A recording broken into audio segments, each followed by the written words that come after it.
ကြီးတို့အခုလက်တော်သတင်းတွေလည်းကြားမှာပေါ့နော်ဒုတိယဗိုလ်ချုပ်မှုကြီးဆိုးဝင်းနဲ့ဗိုလ်မှူးကြီးနဲ့လည်းမနေ့ကတွေ့ကြတယ်ပေါ့လေအဲ့ဒီမှာဘာတွေများဆွေးနွေးပြီးတော့ဘာတွေများသဘောတူညီချက်ရကြလဲ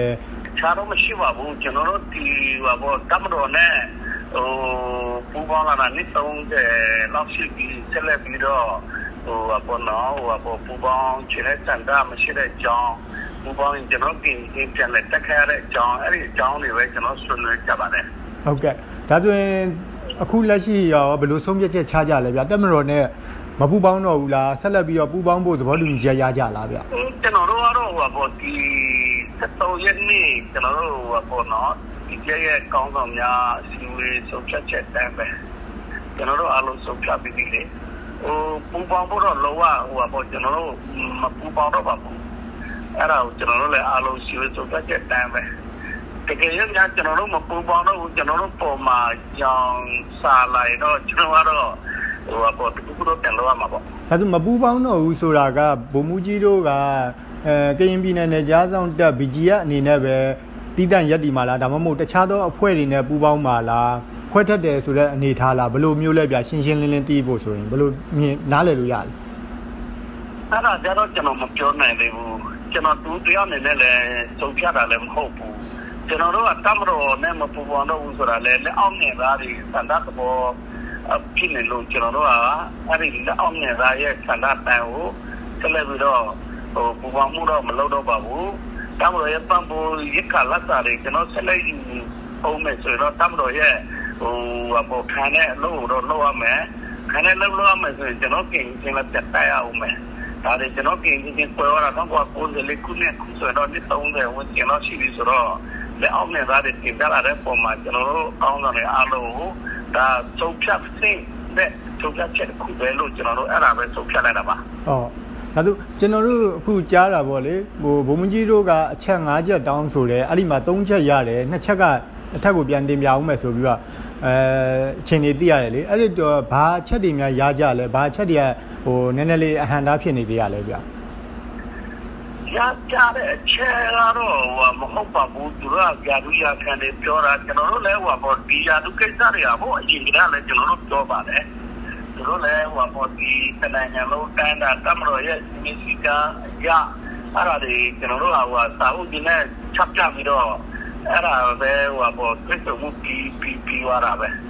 အခုဒီခမရာသူတွေဘောနော်ဘောလိုအဲ့လိုအဲ့အပိုင်းကိုကိုယ်ကတော့နည်းနည်းချင်းနေမှာပါညာပြောတာပေါ့နော်ဒါတွေကကျွန်တော်တို့လည်းမလို့လာတော့ပါဘူးမလို့အားတော့ပါဘူးဟုတ်ကဲ့ဒါပေမဲ့ဒါပဲဖြစ်ဖြစ်ကျွန်တော်တို့ကရင်မျိုးသားရေးတွေ့လဲကျွန်တော်တို့ကရင်ပြည်သူလူထုလည်းကျွန်တော်တို့လည်းပေါ့နော်ပြောလာတာရောအထင်မြင်မှနေကြတာရောနှစ်ပေါင်းလည်းတော်တော်ကြာပြီလေကျွန်တော်တို့ဒီဆိုင်ရတာခံရတာဒါလည်းတမတော်လည်းကျွန်တော်တို့ပေါ့ဖြစ်နေတာလည်းမဟုတ်ပါဘူးတမတော်ရဲ့ဒီဒေသတစ်ဖက်တစ်လားနဲ့ကျွန်တော်လည်းပါဝင်ကူညီပေးတာလည်းနှစ်ပေါင်းလည်း30နီးပါးရှိပြီဆိုတော့ကျွန်တော်တို့တာဝန်ပြည်တော့ဖြစ်ပြီလေတို့ရဲ့ကရင်မျိုးသားရေးတွေ့ရောဆက်လက်ပေါ့လုံးဆောင်မဲ့တာဝန်လည်းအများရှိပါသေးတယ်ဟုတ်ကဲ့ဒါဆိုရင်အခုလက်ရှိကျွန်တော်တို့နားလည်တာကဗိုလ်မှူးကြီးတို့ကလက်တလောတော့တက်မတော်နဲ့မပူပေါင်းတော့ဘူးကိုယ့်ဘာကိုတီးတန့်ရက်တည်မယ်သို့တော်နေချားဆောင်တက်အနေနဲ့ရက်တည်မလားရက်တည်ဝင်ပြုမလားဆိုတာတော့တက်မတော်ရဲ့သဘောထားပေါ်မှာမူတည်တယ်အဲ့ဒီပုံစံမျိုးလားဗျကျွန်တော်တို့ကတက်မတော်နဲ့မပူပေါင်းတော့ဘူးဆိုတာတာမှန်တယ်ကျွန်တော်တို့ဒါစီဝေးစုံဖြတ်ချက်တွေအများရဲ့စုံဖြတ်ချက်တွေတော့လည်းအောင်မြင်တာတွေကျွန်တော်တို့တပ်ဖွဲ့ဝင်တွေအများကြီးပါပဲလည်းမပါလည်းမဟုတ်ပါဘူးအများကြီးပါပဲအများကြီးရဲ့စုံဖြတ်ချက်ကိုနားထောင်ရတယ်ဒါမပူပေါင်းတော့ပါဘူးဆိုတာဒီအကြောင်းအရာတစ်ခုရှိလို့ပေါ့နော်အဲ့ဒါမပူပေါင်းတော့ပါဘူးဒါနဲ့ဒီဆိုင်ကတင်မလားဒီခင်နဲ့ကြံတဲ့ပူပေါင်းမလားဒါတွေကျွန်တော်မပြောနိုင်ဘူးနော်ကျွန်တော်လည်းချိန်လေးပါလေကျွန်တော်တပ်ဖွဲ့တွေကျွန်တော်ကောင်းဆောင်နေကျွန်တော်တူတယောက်မဟုတ်ဘူးလေနော်ခုပေါ့နော်ဗိုလ်မှူးချုပ်ရာထူးအဆင့်တိုးပေးတဲ့ဆိုတဲ့ဟာကရောလက်ခံရရှိသလားဒါမှမဟုတ်သတင်းအမှားလားဘယ်လိုအနေထားရှိကြလဲမပြောတတ်ဘူးကျွန်တော်ဒီမနေ့မှကျွန်တော်ပေါ့နိုးပြီးတော့အဲ့ဒီမှာကျွန်တော်တွေ့ရတယ်တကယ်ကြီးနေကျွန်တော်ပေါ့ Messenger ထဲမှာသတင်းတွေပို့လာတာကျွန်တော်အိမ်မက်တော့မမဲ့ဘူးရောတက်ချုပ်ကဒီကြားပြန်ကိစ္စနဲ့ပတ်သက်ပြီး ရေးယူဆောင်ရွက်နေရရှိတယ်အဲ့ဒါတွေနဲ့ပတ်သက်ပြီးမြဝတီဘက်မှာလည်းရှိတယ်ဆိုပြီးပြောတယ်ပေါ့နော်ပြီးရင်ဗိုလ်မှူးကြီးတို့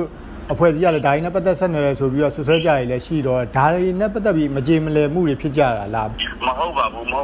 တွေကကျွန်တော်တို့သိပါတယ်ဒီကျွန်တော်တို့စကုတ်ကိုရဲ့ပေါ်စီမံကိန်းမှာလည်းပထမကတည်းကကျွန်တော်တို့အဲ့ရစီမံကိန်းဆိုတာ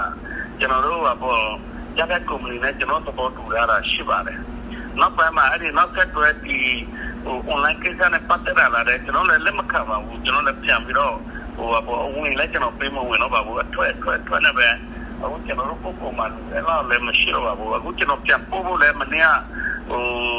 ကတမတော်ပေါ်နော်သူကတမကကွေးဦးစီးချုပ်မှလည်းကျွန်တော်တို့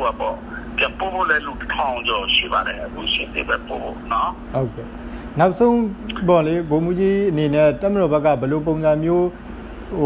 စစ်စညီနိုင်မှုတွေလောက်လာရင်လက်ခံနိုင်တယ်ဆိုတဲ့အနေအထားရှိတယ်လေဗျကျွန်တော်တို့ကြတော့ဒီကရင်ပြည်နယ်အနေနဲ့ကျွန်တော်မပြောဘူးမြန်မာနိုင်ငံတနိုင်ငံလုံးအနေနဲ့ဒီလိုစစ်မပေါင်း90ကျော်မှလည်းကျွန်တော်တို့ရှိတော့မဖြစ်ချင်တော့ဘူးဆိုတော့အမှန်ပဲကျွန်တော်ရဲ့စိတ်ရမှန်ပဲဒါဘယ်တော့မှကျွန်တော်ရှိလို့မဖြစ်ချင်တော့ဘူးဒါမဲ့စစ်ဖြစ်ချင်တဲ့အရာမျိုးတော့တွန်းပေးတော့စစ်ဖြစ်တာပေါ့နော်ရှိမဖြစ်တဲ့အရာကိုအကောင်းဆုံးနည်းလမ်းကိုစပွင့်ဖြစ်ရှင်းမယ်ဆိုတော့ဒါခုနကစာပြီးတွေ့ရောပို့ပြီးတော့ဒါပေါ့ပြီးတဲ့စိတ်ရောက်မှာပေါ့နော်ဒါဆိုရင်ကရင်ပြည်နယ်တည်ငြိမ်အေးချမ်းနဲ့စီးပွားရေးဖွံ့ဖြိုးတိုးတက်ရေးအတွက်ဗိုလ်မှူးကြီးဘယ်လိုပုံစံနဲ့ဆက်ပြီးပါဝင်ဖို့ရှိမလဲဗျကျွန်တော်ကတော့နံပါတ်1ကျတော့ကရင်ပြည်နယ်ငင်းချမ်းကြီးကတော့နံပါတ်1စပ်ပြီးပဲငင်းချမ်းတော့ဖွံ့ဖြိုးရေးကတော့ automatic ကျွန်တော်တို့လောက်ရမှာပဲလေဟုတ်ကဲ့ဒါဆိုနောက်ဆုံးဗာများပြောချင်တာရှိပါသေးလဲဗျတခြားတော့မရှိသေးပါဘူးကျွန်တော်တို့အခုဒီကျွန်တော်တို့ပေါ့နော် PDF ဖွဲ့တွေကတမလို့နဲ့လက်တွဲလာတာခုနကကျွန်တော်ပြောတာပေါ့နော် PKB ဘဝနဲ့16နှစ်ကျော်နေကြတော့တာစကူကြောင်းလာတဲ့73နှစ်ပေါ့ကြည့်တော့မယ်